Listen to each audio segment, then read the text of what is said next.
नमस्ते पेरेंट्स।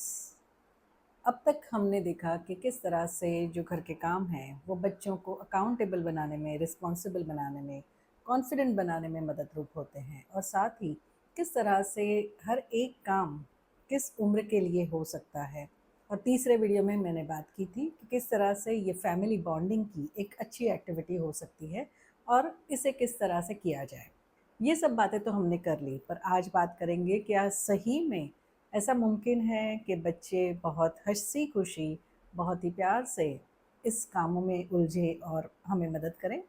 आज हम बात करने वाले हैं कॉमन चैलेंजेस की, जो कि बच्चों की ओर से हमें हर वक्त मिलती रहती हैं। मैं भूल गया। और जब काम होता है तो हम जब देखते हैं तो ऐसा लगता है अरे बाप रे, इससे अच्छा तो मैं ही कर लेती। या फिर कई बार मोटिवेशन, उनको बार बार कहना पड़ता है और मोटिवेट करने की अब हम थक चुके हैं। ये सभी कुछ चैलेंजेस और इसकी कौन सी ऐसी प्रैक्टिकल स्ट्रैटेजीज हो सकती हैं, इसके बारे में बात करेंगे।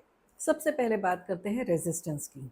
मैं ही क्यों, मुझे ही क्यों करना है, ऐसे आर्ग्यूमेंट्स तो बहुत बार सुनी है। पर अभी जब भी नेक्स्ट टाइम आप ये आर्ग्यूमेंट सुने तो उनको डांटने के बजाय आप शायद ये कह सकते हैं, हाँ मुझे पता है कि घर के काम थोड़े बोरिंग होते हैं, उन्हें करना अच्छा नहीं लगता है, and it is okay to feel that way. इतना ही वैलिडेशन बस काफ़ी हो जाता है कि जहाँ बच्चे अपने सभी शस्त्र छोड़ देते हैं। और रेजिस्टेंस का निकालने का और एक तरीका ये हो सकता है कि आप उन्हें एहसास दिलाएं कि वो भी टीम का एक हिस्सा है। जैसे कि घर के काम में कुछ मदद करनी हो और वो अगर ना बोल रहे हैं तो आप उन्हें सिंपल से कह सकते हैं कि देखिए, हम सभी कुछ अपने घर को सुंदर रखने के लिए कर रहे हैं, और अगर सभी का इसमें इन्वॉल्वमेंट हो, सब हर कोई व्यक्ति अगर इसमें कुछ कंट्रीब्यूट कर रहा हो तो कितना अच्छा होता है। तो आपका कंट्रीब्यूशन भी उतना ही ज़रूरी हो जाता है और आपके ऐसे करने से पूरे फैमिली को मदद होती है। बस यही चीज़ है जो उनको एक टीम का हिस्सा बना देती है और खुशी खुशी वो अपना काम करने चल पड़ते हैं। रेजिस्टेंस को दूर करने का तीसरा तरीका ये हो सकता है कि आप उन्हें चॉइस दें। अब ये चॉइस काम करना है या नहीं करना है उसके बारे में नहीं, पर ये कैसे करेंगे और कब करेंगे। जैसे कि आप अपना जो रूम साफ़ करना है वो डिनर से पहले करोगे या बाद में करोगे।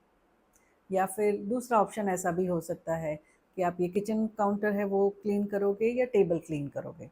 सो जब उन्हें हम चॉइसेस देते हैं तो उन्हें लगता है कि वो खुद कंट्रोल कर रहे हैं इस पूरी चीज़ों को, और वो कंट्रोल का जो भाव होता है उससे वो व्यक्ति अपने आप ही कोई एक चॉइस तो कर ही लेता है। रेजिस्टेंस को दूर करने का चौथा तरीका ये हो सकता है कि सेट क्लियर एक्सपेक्टेशंस, और जो भी कॉन्सिक्वेंसेस है वो भी उन्हें पता होने चाहिए। जैसे कि ये काम होना ज़रूरी है, कब तक होना चाहिए, और अगर ये नहीं होता है तो इसके कॉन्सिक्वेंसेस क्या होंगे। जैसे कि कोई एग्जांपल अगर मैं दूँ तो ऐसे हो सकता है कि अगर आपका रूम क्लीन नहीं हो रहा है तब तक आप स्क्रीन नहीं यूज़ करेंगे। ऐसे रूल्स जब बन जाते हैं तो सबसे महत्वपूर्ण है कि उन पर डटे रहना। एज अ पेरेंट हम फर्म होने चाहिए उन रूल्स को फॉलो करवाने के लिए। दूसरी चैलेंज जो सबसे बड़ी आती है, मैं भूल गया या मैं भूल गई। कई बार ये जेन्युइन भी होता है, पर कई बार ये सिर्फ कन्वीनियंस हो जाता है। अब जब भी भूलने की बात आती है तो सबसे आसान तरीका है कि विजुअल्स सामने हो। जैसे कि कई बार हम चार्ट का इस्तेमाल कर सकते हैं, वाइट बोर्ड का इस्तेमाल कर सकते हैं, जहाँ पर उनके काम जो है वो लिखे हुए हों। अब आपके सर से ये बोझ उतर जाता है बार बार याद कराने का। उनके सामने जब ये विजुअल्स आ जाते हैं तो उन्हें पता होता है कि ये मेरा काम है और मुझे करना है, और उसके बाद होने के बाद वो टिक मार्क भी कर सकते हैं। भूलने की बीमारी का और एक तरीका है कि एक प्रॉपर रूटीन होना चाहिए। जैसे कि समझो ट्यूसडे को उनके कबर्ड की साफ़ सफाई करनी है तो ये काम हर ट्यूसडे को होना ही है, तो शायद सोमवार को ही थोड़ी सी उसकी चर्चा कर कर थोड़ा सा आप याद करवा सकते हैं। और यहाँ पर भी कंसिस्टेंसी यही रूल है और कंसिस्टेंसी ही की है। और अगर बड़े बच्चे हैं तो उनके लिए थोड़ा प्रॉम्प्टिंग क्वेश्चन इनफ हो जाता है। जैसे कि खेलने से पहले आपका कौन सा काम है, या फिर एक सिंपल क्वेश्चन जैसे आपके जो काम में मदद करना है उसमें सबसे पहला काम कौन सा है। ये याद कराने से भी उनके दिमाग की बत्ती जल जाती है और वो जो भूलने की उनकी बीमारी है वो चली जाती है। और हाँ, भूलने की बीमारी के लिए सबसे ईज़ी टीचर जो है वो है नेचुरल कॉन्सिक्वेंसेस।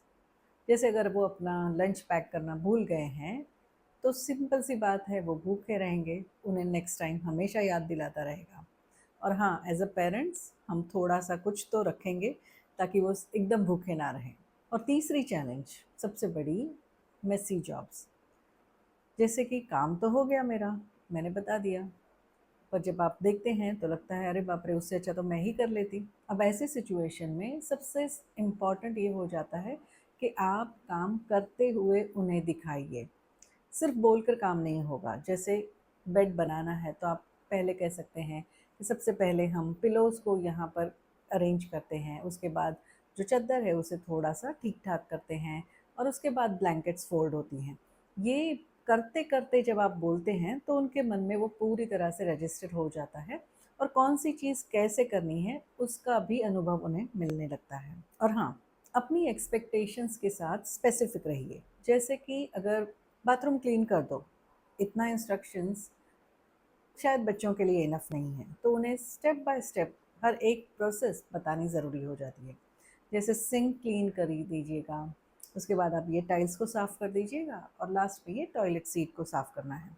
अगर ये बातें उन्हें पहले से ही पता है तो अपने आप ही उन्हें समझ में आ जाता है कि क्या क्या करना है। और अगर बड़े बच्चे हैं तो उनके लिए चेकलिस्ट लिख सकते हैं आप, वहाँ पर स्टिक कर सकते हैं जहाँ पर उन्हें ये काम करना है। सो ये भी उन्हें याद दिलाता है कि ये काम किस तरह से होगा।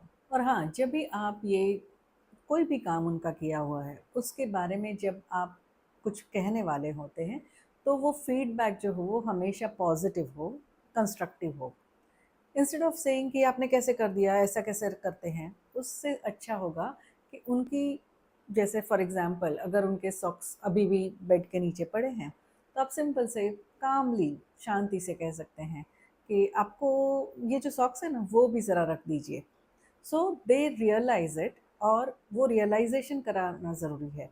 और ऐसे में कहीं पर भी इमीडिएटली वो काम करने खुद को नहीं जाना है।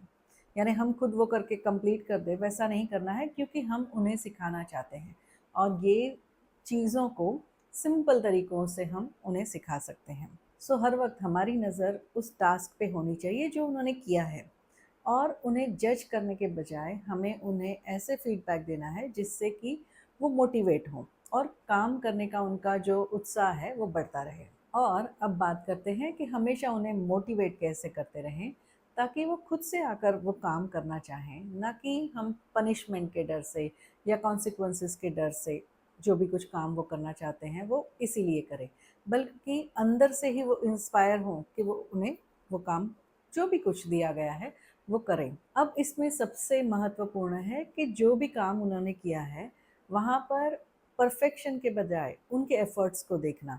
उन्होंने क्या कंट्रीब्यूट किया है वो देखना। जैसे कि बच्चों ने अगर कुछ किचन में मदद की है, तो आप सिंपल सा ऐसे भी कह सकते हैं कि थैंक यू सो मच, आपकी इस मदद की वज़ह से मुझे कितना आज हेल्प हो गई।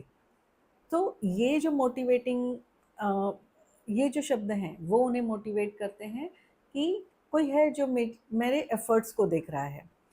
काम शायद परफेक्ट नहीं होगा, पर वो जो एफ़र्ट उन्होंने डाला है, उसको जब समझा जा रहा है, तो वो उनको प्रेरित करता है अगली बार काम करने के लिए। और जैसे अगले वीडियो में मैंने बताया है कि मेक इट फन। थोड़ा-सा म्यूज़िक लगाकर काम कर दीजिए, कुछ ऐसा माहौल क्रिएट कीजिए कि सबको लगे कि मैं कुछ कंट्रीब्यूट करूँ। या फिर सिंपल सा गेम बना दीजिए उसे, चैलेंज बना दीजिए, ट्रेजर हंट बना दीजिए, ताकि बच्चे जो हैं वो भी उसमें पार्टिसिपेट करना चाहें और खुलकर पार्टिसिपेट करें। और हाँ, जैसे पहले भी मैंने बताया कि काम के साथ उसके साथ मिलने वाले बेनिफिट्स तो हम बता ही रहे हैं, पर उसको हम जोड़ भी सकते हैं। जैसे कि अगर आपका ये काम हो गया, तो उसके बाद आप खेलने जा सकते हैं। अब ये ब्राइब नहीं है, पर यहाँ पर एक लॉजिकल सीक्वेंस है। सो जहाँ पर हम उनको रूटीन सिखा रहे हैं कि ये काम पहले होगा और उसके बाद आपका खेलने का समय आपको मिलेगा।